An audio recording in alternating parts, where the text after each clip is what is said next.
ஆண்டவரே, என்னால இந்த கொடுமையை பார்த்துக்கிட்டு இங்க இருக்கவே முடியலப்பா.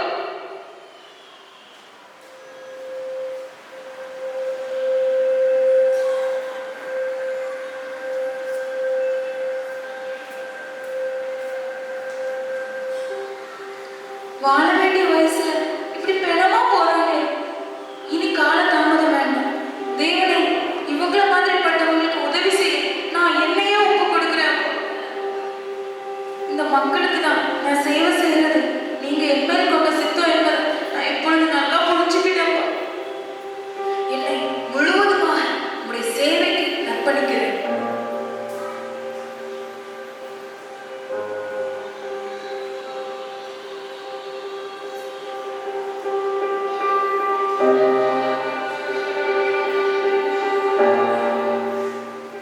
மம்மி டாடி, நான் அமெரிக்காவுக்கு போய் மருத்துவம் படிக்கிறதா முடிவு பண்ணிட்டேன். படிச்சு முடிச்சுட்டு இந்தியாவுக்கு திரும்பி வந்து இந்த மக்கள் மத்தியில மருத்துவமும் செஞ்சு கர்த்தருடைய ஊழியத்தையும்